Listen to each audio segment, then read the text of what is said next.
Hello students, कैसे हैं आप सब? I hope you all are well. Today we are going to start our questions, that is short question answers of our chapter 5 Microsoft window. Microsoft window chapter 5 जो अपना computer का है class 9th वाले बच्चों के लिए, उसी के हम शॉर्ट क्वेश्चन आंसर्स इससे पहली वाली वीडियो में कर चुके हैं. सॉरी, वेरी शॉर्ट कर चुके हैं. अब हम करेंगे शॉर्ट क्वेश्चन आंसर्स. सबसे पहला क्वेश्चन है अपना, कट कॉपी पेस्ट प्रक्रिया को व्याख्या कीजिए.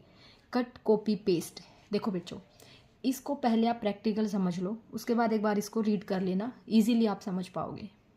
ये देखो, ये हमारा क्या है? डेस्कटॉप है. ये क्या है? हमारा डेस्कटॉप है. ठीक है. मैंने क्या किया, ये जो फोल्डर है इस पर राइट क्लिक किया, यहाँ पे मैंने इसको कट किया. देखो ये कट दिखाई दे रहा है ना, ये कट. ठीक है.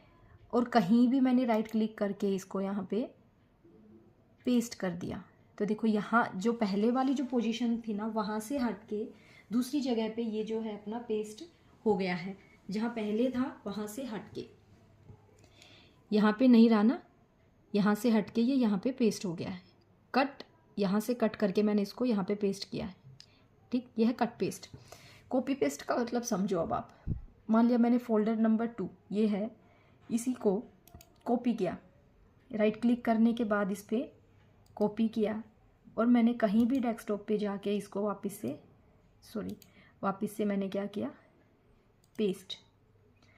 देखो अब ये जो न्यू फोल्डर 2 के नाम से यहाँ पे था, मैंने कॉपी किया इसको और यहाँ पे इसको क्या किया? पेस्ट किया. तो ये यहाँ पे भी रहा और यहाँ पे भी नई फाइल बन गई, नया फोल्डर बन गया. ठीक है ना. तो कट पेस्ट और कॉपी पेस्ट का मतलब समझ में आया. कट पेस्ट है, मान लिया आपने किसी की नोटबुक में से कुछ देखना था, आपने क्या किया? उसकी नोटबुक में से पेज फाड़ के और अपनी नोटबुक में चिपका लिया, तो वो क्या हो गया? कट पेस्ट है ना. एक कॉपी पेस्ट क्या है? आपने किसी दूसरे बच्चे की नोटबुक में से अपनी नोटबुक में उतारा, वो क्या हुआ? Copy paste. सिंपल. लेकिन ये वाला एग्जाम्पल आप एग्ज़ाम में मत लिख के आना, ये मैं आपको समझाने के लिए बता रही हूँ. बहुत से बच्चे इसी एग्जाम्पल को एग्ज़ाम में भी लिख के आ जाएंगे अगर ये क्वेश्चन आ गया तो. ठीक है. ये कॉपी में से फाड़ के लिखना और ये वाला वहाँ मत लिख के आना. अब देखो, ये जो हमारा नया फोल्डर था, इसी फोल्डर की एक कॉपी यहाँ पे बन गई. ये था हमारा कॉपी पेस्ट. ठीक है. और जो पहले में यहाँ पे से कट होके दूसरी जगह आना, कट पेस्ट में क्या होगा? एक ही जगह फोल्डर दिखेगा, दूसरी जगह से जहाँ से हमने कट किया था वहाँ से हट जाएगा, दूसरी जगह पेस्ट हो जाएगा. और कॉपी पेस्ट में क्या है? जहाँ से हमने कॉपी किया वहाँ भी रहेगा और दूसरी जगह पेस्ट किया वहाँ भी दिखेगा. आ गया समझ में? अब देखो, कट और पेस्ट संबंधित क्रियाविधियाँ हैं जो डाटा ट्रांसफर के लिए उपयोगकर्ता इंटरफेस अंतर प्रक्रिया संचार तकनीकी प्रदान करती है. कहने का मतलब क्या है कि डाटा को अगर हमें एक जगह से दूसरी जगह पे रखना है, डाटा ट्रांसफ़र करना है, तो हम कट कॉपी पेस्ट प्रक्रिया का यूज़ करते हैं डाटा ट्रांसफ़र के लिए, डाटा स्थानांतरण के लिए. ठीक है. कट क्रिया क्या करती है? चयनित डाटा को अब उसके मूल स्थान से हटा देती है, जबकि कॉपी क्रिया जो है उसकी एक प्रतिलिपि बना देती है. दोनों ही मामलों में सेलेक्टेड डेटा को क्लिपबोर्ड नामक एक अस्थायी स्थान पर रखा जाता है. क्लिपबोर्ड में मौजूद डाटा को बाद में उस स्थान पर डाला जाता है जहां पेस्ट क्रिया दी जाती है.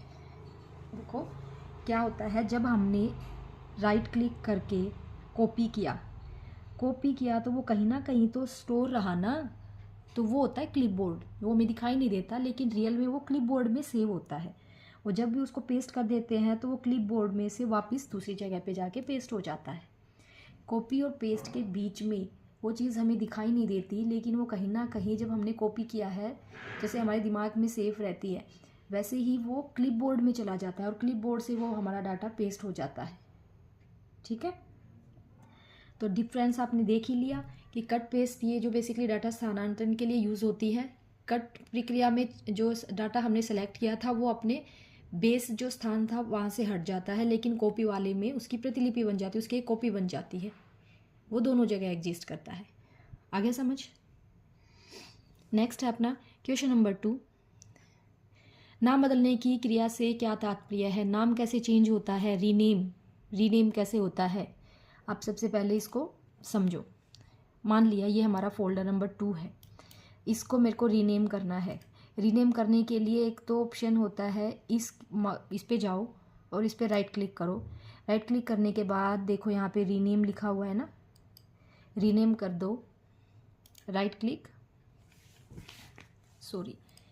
राइट क्लिक करो और यहाँ पे रीनेम करो। रीनेम पे क्या कर दो, इस पे मान लिया मैंने लिख दिया यहाँ पे क्लास 9 बुक।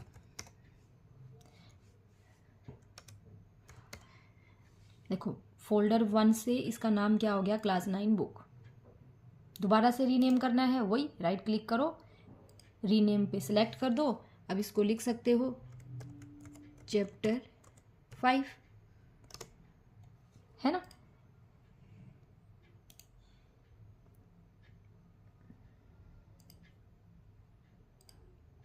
अब देखो नाम बदलने की क्रिया क्या होती है, इसका अर्थ है यदि हम किसी फाइल या फोल्डर आदि के आइकन का नाम बदलना चाहते हैं तो हम कौन कौन से स्टेप फॉलो करेंगे। ये देखो स्टेप है, जिस आइकन का नाम बदलना है उस पर राइट क्लिक करें, फिर एक डायलॉग बॉक्स दिखाई देगा, ठीक है। फिर उसमें से रीनेम वाला विकल्प चुनें। रीनेम के बाद अपने इच्छा अनुसार जो आप नाम देना चाहते हैं वो नाम लिख के और उसके बाद ओके का बटन दबा दो। तो इस तरीके से आपका क्या हो जाएगा, नेम चेंज हो जाएगा। समझ गए।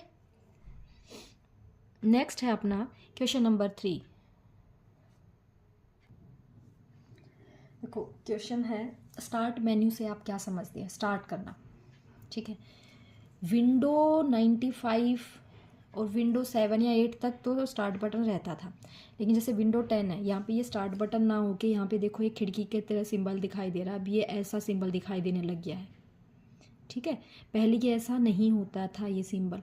तो स्टार्ट मेन्यू से आप क्या समझते हैं, इस क्वेश्चन को जस्ट रीड कर लो। मेरे ख्याल से ये वाला क्वेश्चन तुम्हारे एग्जाम में नहीं आएगा, लेकिन फिर भी एक बार रीड करो। स्टार्ट बटन्स को पहली बार माइक्रोसॉफ्ट विंडो 95 के रिलीज के साथ पेश किया गया था। मतलब जो विंडो 95 थी ना, उसमें स्टार्ट हुआ था हमारा स्टार्ट बटन। यह विंडो 8 तक के सभी बाद के विंडोज़ में मौजूद रहा। मतलब कि विंडो 95 से विंडो 8 तक ये जो था हमारा रहा है। अब विंडो 10 आ चुकी है, 11 आ चुकी है। तो अब 10 और 11 में ये जो स्टार्ट वाला जो मेन्यू है ना, वो अब अवेलेबल नहीं है, वो डायरेक्ट सिंबल के रूप में दिखाई देता है। ये देखो यहाँ पे, ठीक है, ये यहाँ ये वाला, ठीक। स्टार्ट बटन उपयोगकर्ता को अपने कंप्यूटर प्रोग्राम तक पहुंचने या माइक्रोसॉफ्ट विंडो को आसानी से कॉन्फ़िगर करने की सुविधा देता है। तो स्टार्ट मेन्यू किस लिए यूज़ होता है, बेसिकली जितने भी यूजर्स हैं उसको अपने कंप्यूटर प्रोग्राम पे जाना है या माइक्रोसॉफ्ट विंडो को ईजीली कॉन्फ़िगर करना है, तो इसका यूज़ करते थे वो। सबसे ऊपर स्थित ग्रे रंग का स्टार्ट बटन पहला स्टार्ट बटन था जो माइक्रोसॉफ्ट विंडोज़ के शुरुआती संस्करणों में पाया जाता था। यह स्टार्ट बटन विंडोज़ एक्सपी में भी कुछ समय के लिए दिखाई दिया। इसके बाद स्टार्ट बटन को हटा दिया गया और इसे स्टार्ट टैब में बदल दिया गया है, जिसमें केवल एक वृत्त में विंडो लोगो था इसका उपयोग विंडो विस्टा और विंडो 7 के साथ किया जाता था, ठीक है। ये क्वेश्चन मुझे नहीं लगता इतना ज़्यादा इंपॉर्टेंट है और आपका ये क्वेश्चन आएगा, लेकिन फिर भी एक बार रीड कर लो। इन केस अगर क्वेश्चन आ जाए तो आप वहाँ पे ब्लैंक ना छोड़ के आओ स्टार्ट, क्योंकि अब जो विंडोज़ हैं उनमें ये हमारा स्टार्ट मेन्यू का ऑप्शन है ही नहीं इतना, ठीक है। नेक्स्ट है अपना क्वेश्चन नंबर 4। नोटपैड, वर्डपैड और पेंट एप्लीकेशन किस मेन्यू में मौजूद होते हैं। नोटपैड है, वर्डपैड है और पेंट एप्लीकेशन ये हमारे एक्सेसरीज में अवेलेबल होते हैं। कहाँ पे होते हैं ये, एक्सेसरीज में, ठीक है। एक साथ कई फाइलों को कॉपी कैसे करें। एक साथ अगर बहुत सारी फाइल कॉपी करनी है तो आप क्या करेंगे, फाइलों या फोल्डर को एक क्रमिक समूह या चयन करने के लिए पहले आइटम पर क्लिक करें, फिर शिफ्ट की को दबाकर रखें और फिर अंतिम आइटम पर क्लिक करें। मैं इसको प्रैक्टिकली करके दिखा दूंगी, एक बार स्टेप पढ़ लो आप। क्या बोला है, जितने भी फाइल और फोल्डर अगर हमें क्रम से यूज़ करने हैं, अगर सेलेक्ट करने हैं तो हम क्या करेंगे, पहले एक फ़ोल्डर को सेलेक्ट कर लो और शिफ्ट बटन दबा लो और आखिर में जो सा फोल्डर सेलेक्ट करना है वहाँ पे जाके माउस के बटन को दबा दो, तो उसके बीच में जितने भी फोल्डर होंगे ना वो सारे सेलेक्ट हो जाएंगे, ठीक है। एक दूसरे के निकट स्थित कई फाइलों या फोल्डरों का चयन करने के लिए माउस बटन पॉइंट को खींचकर उन सभी आइटमों के चारों ओर चयन बनाए, फिर उसका शामिल कर सकते हैं। ये तो थे कॉन्टिन्यूएशन में, अगर है लगातार, अगर वो फाइल फोल्डर है तब। मान लिया फाइल फोल्डर बहुत दूर दूर है, उसको कैसे करेंगे? तब हम क्या करेंगे, उसके लिए हमने क्या करना है, कंट्रोल बटन को दबा के रखेंगे और जो भी आइटम हमें सेलेक्ट करना है उसको माउस की हेल्प से सेलेक्ट करते चले जाएंगे। किसी विंडो में सभी फाइलों या फोल्डर को चुनने के लिए हम क्या करेंगे, कंट्रोल ए, क्या कर देते हैं, कंट्रोल ए।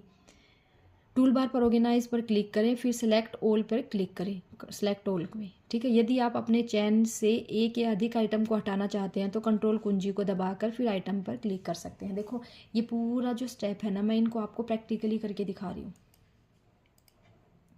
मान लिया ये फोल्डर भी यहाँ है, ये फोल्डर भी यहाँ है, ये वाला, ठीक है। मुझे यहाँ से लेके और यहाँ नीचे तक सारे फोल्डर सेलेक्ट करने हैं। तो मैंने क्या किया, सबसे पहले इस बटन को दबाया और शिफ्ट बटन दबा के इस बटन को दबा लिया। तो इससे नीचे जितनी भी फाइल थी ना वो जितनी भी फाइल और फोल्डर हैं वो सारे के सारे देखो सेलेक्ट हो गए हैं। इसके अगली लाइन से जितने भी हैं वो सारे ही सिलेक्ट हो गए। ये तो था शिफ्ट वाला, अगर लगातार हमें सेलेक्ट करनी है, पहले वाला जो स्टेप था।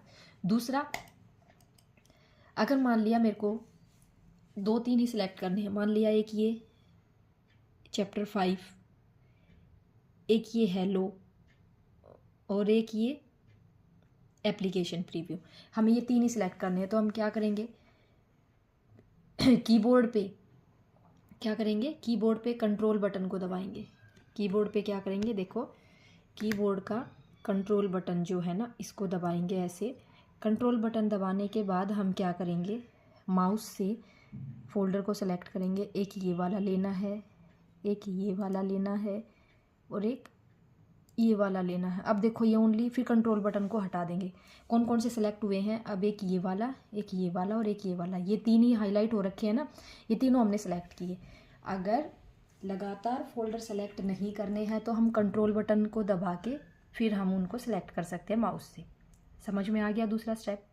पहला स्टेप था शिफ्ट की दबा के जितने लगातार थे उन सबको सेलेक्ट कर सकते हैं। कंट्रोल से हम सेलेक्टेड चीज़ों को सेलेक्ट कर सकते हैं, ठीक है।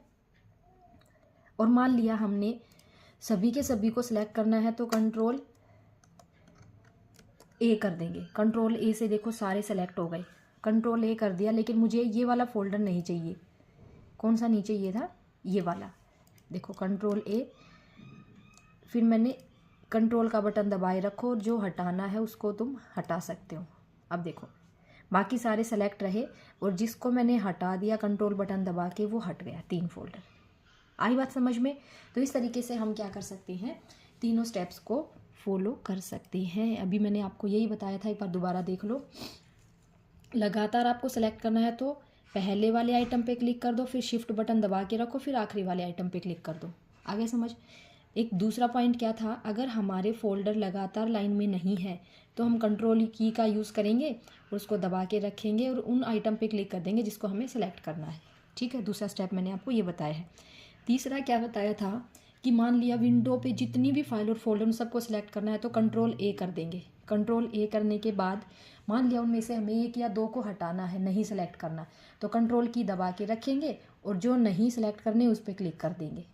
तो इस तरीके से हम क्या कर सकते हैं, फाइल्स को हटा सकते हैं। नेक्स्ट क्वेश्चन नंबर 6, GUI को परिभाषित कीजिए। Graphical user interface. बेटा ये क्वेश्चन इंपॉर्टेंट है, ये वाला और इससे पहले वाला, कट कॉपी पेस्ट, ठीक है। Minimize maximize, graphical user interface, disk operating system और विंडोज़ में डिफरेंस, ये वाले जो क्वेश्चंस है इंपॉर्टेंट क्वेश्चंस है। GUI क्या है हमारा?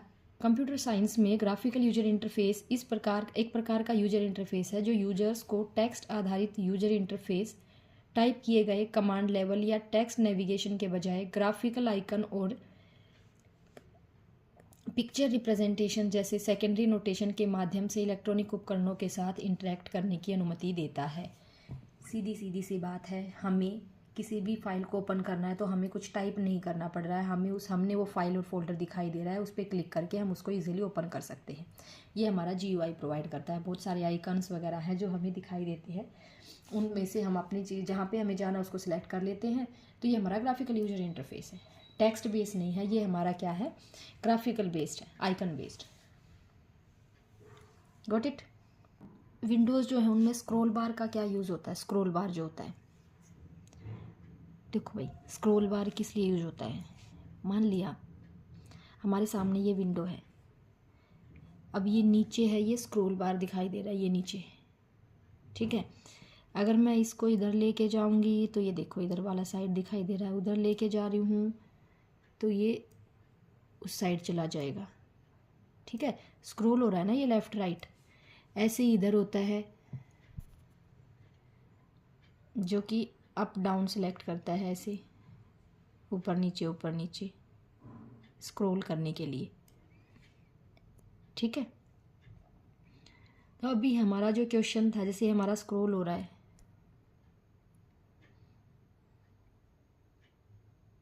स्क्रॉल बार का क्या यूज़ है। अब ये देखो,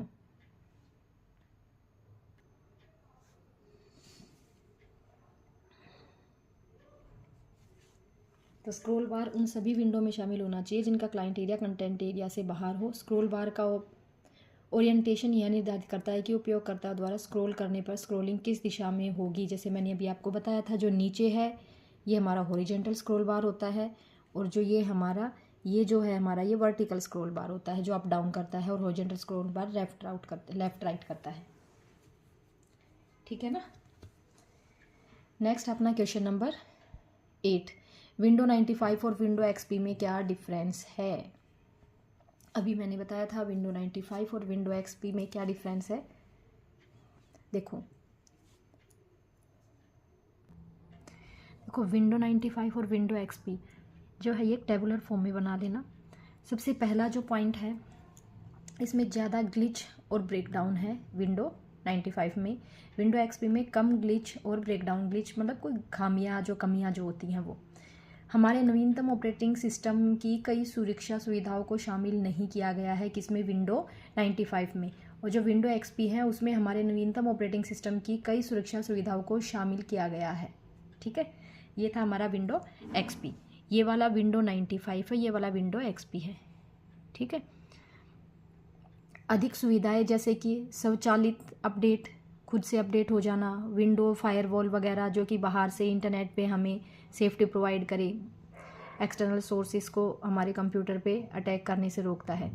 इंटरनेट एक्सप्लोरर सुविधाएं, अटैचमेंट मैनेजर, ये सब उपलब्ध नहीं थे विंडो 95 में। लेकिन जो विंडो XP है उसमें अधिक सुविधाएं हैं, जैसे कि स्वचालित अपडेट होता है, विंडो फायरवॉल, इंटरनेट एक्सप्लोरर सुविधाएं, अटैचमेंट और मैनेजर, ये सारी की सारी चीज़ें हमारी क्या है, उपलब्ध हैं। तो फर्स्ट पॉइंट लिखना आप ये वाला पॉइंट की फॉर्म में लिखना। पहला पॉइंट बनाना ज़्यादा ग्लिच और ब्रेकडाउन है। दूसरा पॉइंट हमारे नवीनतम ऑपरेटिंग सिस्टम से की कई सुरक्षा सुविधाओं को शामिल नहीं किया गया। और तीसरा पॉइंट ये वाला बनाना, ठीक है। ऐसे 3 पॉइंट बना के तब इस क्वेश्चन को अटेम्प्ट करके आना आप, ठीक है। ये वाला जो पॉइंट है ना, ज़्यादा ग्लिच और ब्रेकडाउन है, यहाँ पे कम ग्लिच और ब्रेकडाउन है, ये पहला पॉइंट नंबर 1 ऐसे लिखना यहाँ पे। फिर पॉइंट नंबर 2 में लिखना, यहाँ पे ऑपरेटिंग सिस्टम की कई सुरक्षाई सुविधाओं को शामिल नहीं किया गया है और यहाँ पे उपलब्ध किया गया है। फिर तीसरे पॉइंट में कौन कौन सी सुविधाएं अपडेट नहीं है और यहाँ पे जो अपडेट है वो यूज़ की गई है, वो इन सब में लिख देना, ठीक है। नेक्स्ट आपने लॉन्ग क्वेश्चन आंसर्स, इसमें सबसे पहला क्वेश्चन है, विंडोज़ ऑपरेटिंग सिस्टम के बारे में बताइए और इसके उपयोग भी लिखिए। विंडो ऑपरेटिंग सिस्टम, ये क्वेश्चन आपका इंपॉर्टेंट क्वेश्चन है क्योंकि अपना जो चैप्टर है वो हमारा माइक्रोसॉफ्ट विंडो पे बेस है। तो विंडोज़ ऑपरेटिंग सिस्टम जो है ये माइक्रोसॉफ्ट कॉरपोरेशन द्वारा पर्सनल कंप्यूटर को चलाने के लिए विकसित किया गया है। विंडोज़ का पहला जो इसका जो संस्करण जो आया था वो 1985 में जारी किया गया था।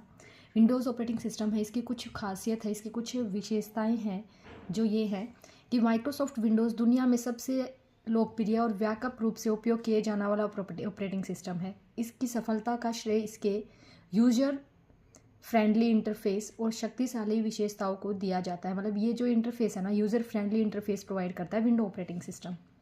जैसे अब हम जो काम कर रहे हैं ना वो विंडो ऑपरेटिंग सिस्टम पे ही काम करने हैं। इसके कुछ की फीचर्स हैं, कुछ मुख्य विशेषताएं हैं, वो क्या है ये देखो। सबसे पहले तो ग्राफिकल यूजर इंटरफेस प्रोवाइड करता है। अगर आप भूल जाओ पॉइंट्स, मतलब कि लिखना भूल जाओ, कम से कम एटलीस्ट इनके जो मेन पॉइंट है ना वो तो ज़रूर लिख के आने हैं विशेषताएं के अंदर। विंडोज़ ऑपरेटिंग सिस्टम के कुछ फीचर्स अगर आपके पूछे, कुछ विशेषताएं पूछी जाए, विंडोज़ ऑपरेटिंग सिस्टम के बारे में पूछा जाए, तो आपको ये जो इनके फीचर्स हैं ना, इनके मेन पॉइंट तो ज़रूर लिख के आने हैं। सबसे पहला है ग्राफिकल यूज़र इंटरफेस। विंडो की सबसे बड़ी विशेषता है इसका ग्राफिकल यूज़र इंटरफेस, जो यूजर को कमांड याद रखने की बजाय आइकन, मेन्यू और विंडो का उपयोग करके कंप्यूटर के साथ इंटरेक्ट करने की अनुमति देता है। इसमें desktop, start menu, task bar और फाइल एक्सप्लोरर जैसे घटक शामिल हैं जो इसका उपयोग हमें आसान बना देते हैं। तो सबसे पहली विशेषता क्या होगी कि ग्राफिकल यूजर इंटरफेस प्रोवाइड करता है। इसकी दूसरी विशेषता जो है वो क्या है, हमारा plug and play. Plug and play कैसे? यह विंडो की एक महत्वपूर्ण क्षमता है जो नए हार्डवेयर डिवाइस जैसे प्रिंटर, कीबोर्ड, मतलब कि अलग से अगर कोई हमें हार्डवेयर डिवाइस अटैच करना है तो हम क्या करते हैं, जैसे हमारा माउस है उसकी वायर को हमने क्या किया, सीपीयू में अटैच कर दिया, ठीक है। जब हमने निकालना है निकाल लिया। प्रिंटर हमें अटैच करना है, सीपीयू से अटैच कर दिया। तो प्लग एंड प्ले की फैसिलिटीज़ भी प्रोवाइड करता है कौन, हमारा विंडोज़ ऑपरेटिंग सिस्टम, ठीक है। नेक्स्ट है मल्टीटास्किंग। मल्टीटास्किंग मतलब क्या है, एक टाइम पे हम कई काम कर सकते हैं, ठीक है। जैसे हमने एमएस वर्ड शुरू कर दिया, गूगल क्रोम भी ओपन कर लिया, साथ में म्यूज़िक भी चला लिया, एक साथ में कई काम करना, ठीक है। विंडो एक मल्टीटास्किंग ऑपरेटिंग सिस्टम है जिसका अर्थ है उपयोगकर्ता एक ही समय में एक से अधिक एप्लीकेशंस चला सकते हैं। जैसे कि मैंने एमएस वर्ड चला लिया, गूगल क्रोम चला लिया, मैंने म्यूज़िक भी चला लिया साथ साथ में, मैं प्रिंट कमांड भी दे रही हूँ साथ में। तो ये हमारे क्या है, मल्टीटास्किंग ऑपरेटिंग सिस्टम है। नेक्स्ट है फाइल मैनेजमेंट। फाइल मैनेजमेंट क्या है, विंडोज़ में फाइल एक्सप्लोरर एक शक्तिशाली टूल है जो उपयोगकर्ता को अपनी फाइलों या फोल्डर को आसानी से बनाने, उसको कॉपी करने, उसको एक जगह से दूसरी जगह ले जाने, उसको हटाने, डिलीट करने में भी काफ़ी हेल्प करता है, जो मैंने हम पहले भी कट कॉपी पेस्ट पढ़ चुकी है। नेक्स्ट है हमारा कंट्रोल पैनल। कंट्रोल पैनल क्या है, जो भी हमारे, यह एक ऐसी जगह होता है जहाँ पे यूजर सिस्टम जितने भी हम सॉफ्टवेयर को इंस्टॉल करते हैं ना वो हमारे वहाँ शो होंगे। अगर हमें सॉफ्टवेयर को अनइंस्टॉल करना है तो हम वहाँ जाके उस सॉफ्टवेयर को अनइंस्टॉल भी कर सकते हैं। अगर हमें डिस्प्ले सेटिंग बदलना है, नेटवर्क कनेक्शन रिलेटेड कोई प्रॉब्लम है, ये सारी की सारी हमारी कहाँ मिलेंगी, कंट्रोल पैनल के अंदर मिल जाएंगी, ठीक है। नेक्स्ट अपना बूटिंग और पावर विकल्प, ये प्रोवाइड करता है हमारा, ये भी हमारी विंडो ऑपरेटिंग सिस्टम के अंदर प्रोवाइड की जाती है। बूटिंग और पावर ऑप्शंस क्या होता है, बूटिंग का मतलब होता है जैसे कि कंप्यूटर को स्टार्ट करने की जो प्रोसेस होती है ना वो हमारी क्या होती है, बूटिंग। जब हम कंप्यूटर स्टार्ट करते हैं तो कंप्यूटर शुरू होने में थोड़ा सा टाइम लेता है। वो टाइम क्यों लेता है, जो हमारा डाटा हार्ड डिस्क में है उसको रैम में पहुंचाने के लिए जो लोड हो रहा होता है काम, वो हमारा बूटिंग प्रोसेस होती है शुरुआत में। ये हमें विजिबल नहीं होती ये चीज़ें, ये अपने आप सिस्टम के अंदर होती हैं जब कंप्यूटर स्टार्ट होता है, ठीक है। और एक था हमारा कि जैसे पावर ऑप्शन। पावर ऑप्शन क्या था हमारा कि जैसे हमने कंप्यूटर को स्टार्ट किया, ठीक है, और उसको शट डाउन किया, ये सारी फैसिलिटीज़ हमारी क्या है, प्रोवाइड की जाती है। स्लिप क्या होता है, कई देर तक हमारा सिस्टम चालू छोड़ दिया हमने तो वो क्या होता है, हम स्लिप टाइम लगा देते हैं कि कुछ टाइम के बाद जो स्क्रीन है वो हमारी बंद हो जाती है अपने आप से, ठीक। तो ये सारी फैसिलिटीज़ हैं, 5-6 पॉइंट हैं। अगर आपको इनके अंदर की पॉइंट याद, मतलब ये एक्सप्लेनेशन नहीं भी याद रहे तो कम से कम जो मेन पॉइंट है वो तो ज़रूर याद कर लेना इसके अंदर, ठीक है। और ये क्वेश्चन इंपॉर्टेंट है विंडो ऑपरेटिंग सिस्टम वाला। विंडो ऑपरेटिंग सिस्टम क्या है, उसकी क्या क्या विशेषताएं हैं,